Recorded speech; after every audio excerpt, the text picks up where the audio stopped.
There's an old saying that I tend to repeat quite a bit, and it says, when the student is ready, the teacher will appear.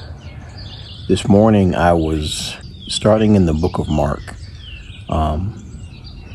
Whatever reason, I felt compelled to get into the book of Mark this morning, and I wasn't even 2 chapters in where I felt like the Lord just jumped off the page. And here's what I mean. When Jesus started his ministry and he was going around to different places, there were many times where he would encounter people with demonic spirits or people with other issues. But the thing that caught my attention was the way he dealt with the demonic spirits. And hang with me because I'm going somewhere with this. So as I'm reading the scripture in Mark, and the demons recognized him as soon as he showed up on scene. They said, "We know who you are. You're the Holy One of God." And what struck me was how the demons immediately recognized him and were fearful.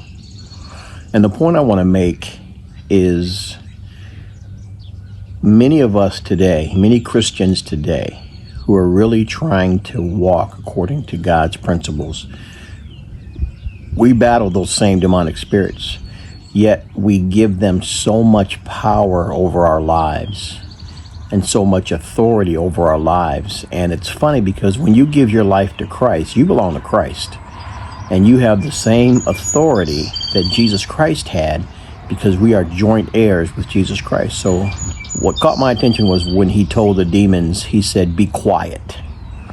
And I believe this was in Mark chapter 1. He said, "Be quiet," when they started saying out loud who he was. And the reason he wanted them to be quiet is because he didn't want it put out there yet who he was. But that's not the part that gets my attention. The part that gets my attention is that he told these demonic spirits to be quiet, and they had to obey. And even going on from there, as he gets out there and he starts going to another place, he comes across another demon-possessed person, and he handled it the exact same way.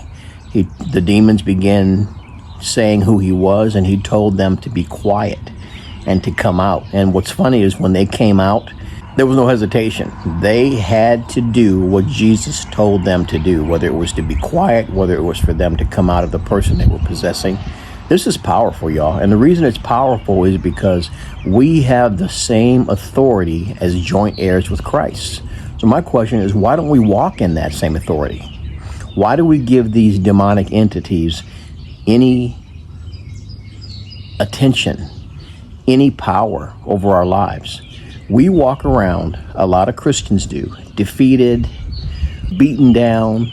I don't believe as a Christian you can be possessed, but I do believe that you can be oppressed by a demonic spirit. Why are you allowing them? Walk in the God-given authority that you have in Jesus Christ. Just like Jesus said, be quiet, come out of that person, and they had to obey. You have that same authority, so walk in it. Don't continue to give these demonic entities, these demonic spirits, any authority or control over your life. Take your life back.